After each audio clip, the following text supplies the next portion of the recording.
Hello, you're on the Ruslan Belov channel, and today we'll discuss the situation in Ukraine as of April 11th, 2025. A tremendous number of events have occurred today, so let's get started. Today there are adjustments along the front line, including additional information from the Constantinovka area. Let me remind you that yesterday, from the Toretsk direction, the Russian army managed to break through the defenses of the Ukrainian armed forces. Today, geolocations have appeared clarifying the front line. Before we begin, I'd like to sincerely ask you to subscribe to the channel. Your subscription helps the channel grow. Thank you to everyone who has subscribed. Now let's move to the line of contact and go through the updates step by step. We'll start with the Sumy sector of the front. Today, some cartographers are making minor adjustments to the map between Zhuravka and Belgorod. These are small corrections based on data from neutral cartographers, as we haven't yet received any objective control information that could confirm this situation.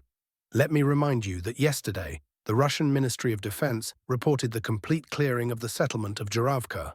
Today, there is already information about further advances by Russian units.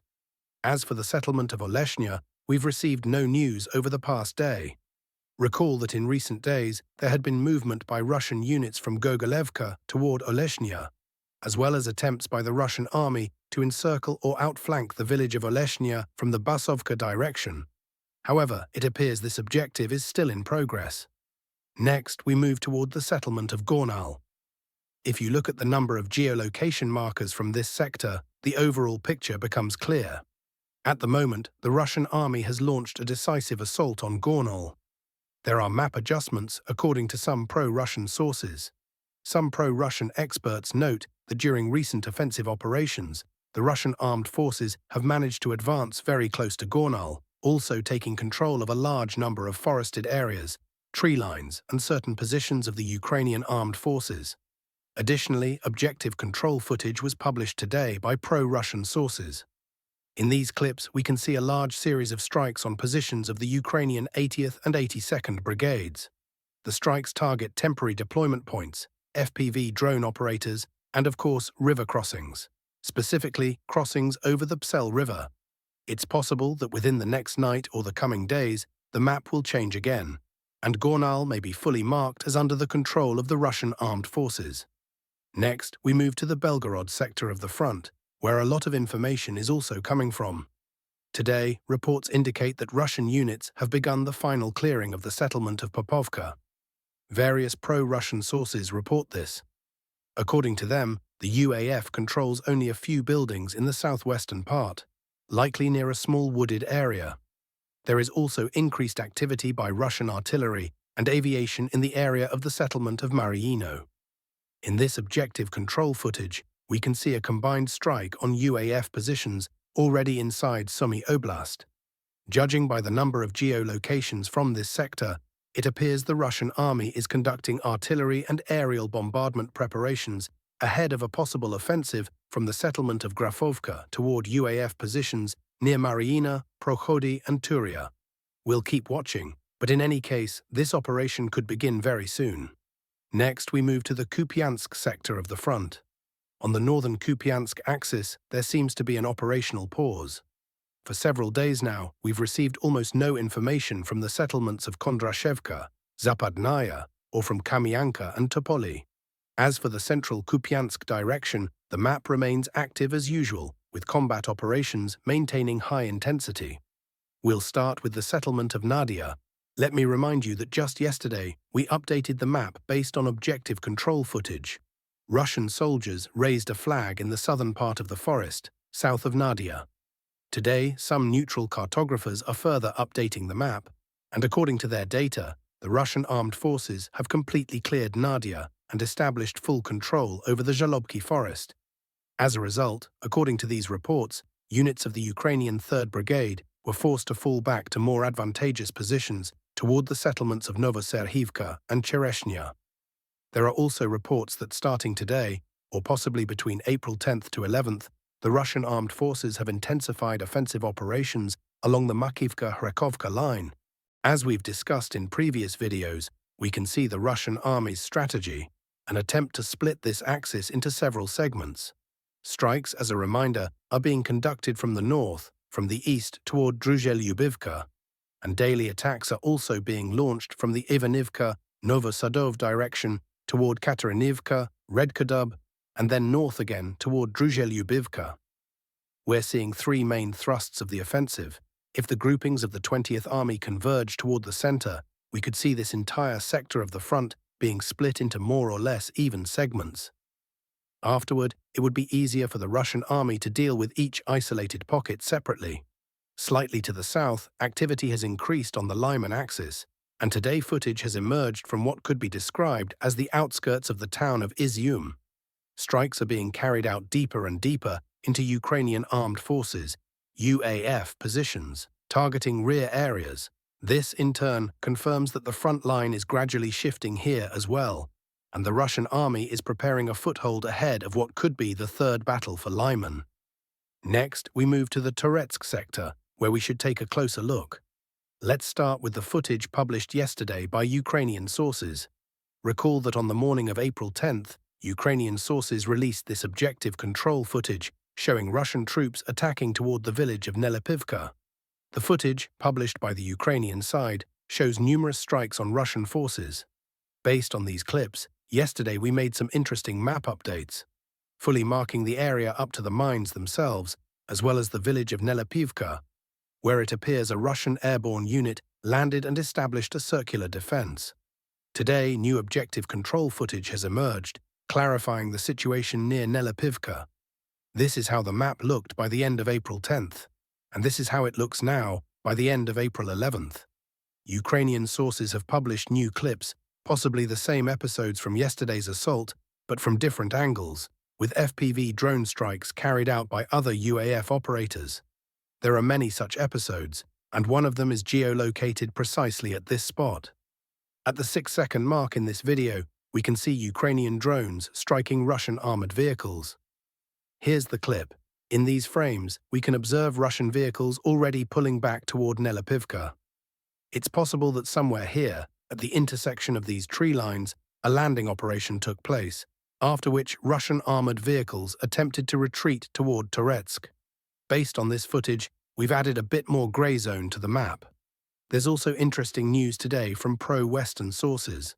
One cartography group, the Institute for the Study of War, ISW, which is linked to the US Central Intelligence Agency, has also been making adjustments.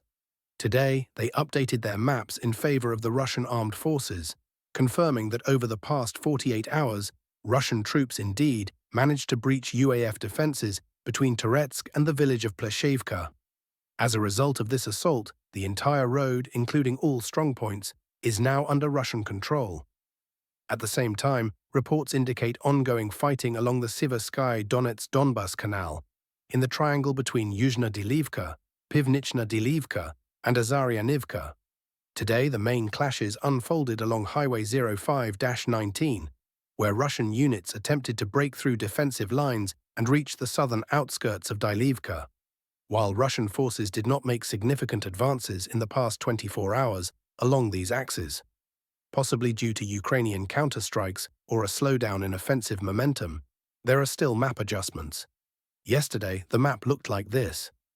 Today, we've made slight updates along Highway 05-19 toward a strongpoint located slightly to the north. Next, we move to the southern Constantinovka sector, where most updates come from various cartographers. According to both pro-Ukrainian and neutral mapping services, over the past day, Russian units have managed to clear significant territory between Rozivka and Novobakhmutivka. This is how the map looked by the end of April 10th. Now, by April 11th, several tree lines and strongpoints have come under Russian control. In general, a new wave of offensive operations has begun here. We can even track the dynamics over the past few days. By April 8th, the map looked like this. By April 9th, according to various sources, Russian forces had gained a foothold on the southern edge of Kalinov.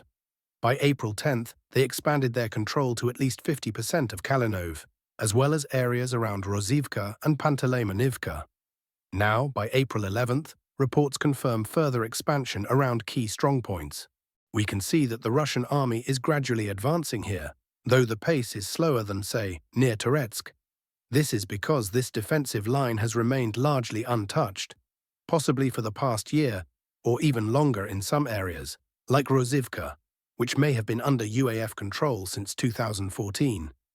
Essentially, the Russian army is now grinding through a layered defense system, partly built in 2014, partly reinforced over the last 4 years.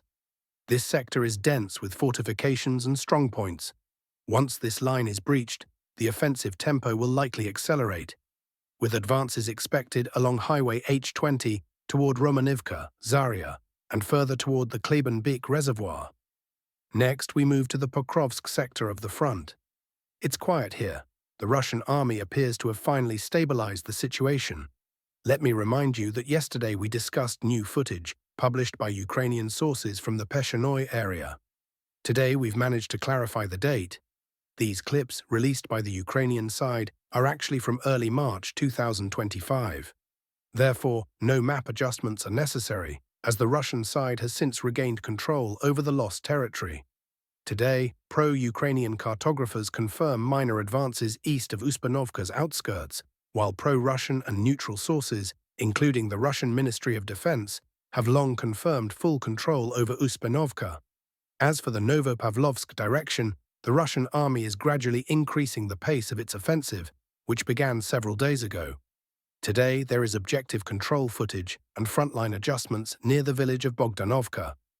In these clips, we can see Ukrainian drone and artillery strikes targeting another Russian military convoy moving from Zaporizhzhia, Serebryana, and Bogdanovka in a southwestern direction, roughly along this route. Some episodes have been geolocated. Here's one from this extended footage. It's highly likely that Russian units advanced much farther southwest, but for now, we're only adjusting the map based on confirmed geolocations. Some cartographers have fully marked the tree lines south of Bogdanovka and Zaporizhzhia, indicating that the Russian army is gradually shifting its focus toward Alexeyevka to pressure the village from the north and northwest, effectively encircling the Alexeyevka-Bogatyr duo in a semi-pocket. Next, we move to the southern Donetsk sector, toward the village of Shevchenko. Here, Russian units are preparing for the final assault. Over the past few weeks, numerous geolocations have emerged from this area, and today, new objective control footage shows Russian assault troops concentrating directly opposite Shevchenko. We see a significant amount of equipment and personnel being deployed around the village's perimeter. Within the next few hours, possibly even tonight, Russian soldiers may begin storming Shevchenko. By tomorrow, the map could be updated again. On the Zaporizhzhia front, there are no changes. Both sides, Russian and Ukrainian, have concentrated large forces here, but neither has yet dared to launch a major offensive. However, the Russian army has established full fire control and deployed numerous FPV drone units, which are actively hunting and destroying Ukrainian equipment transferred to stabilize the sector. Thus, in the coming weeks, the Russian army will likely focus solely on clearing the area using FPV drones. That's all for now, dear friends. Thank you for watching. Subscribe to the channel, leave your likes, and all the best to you.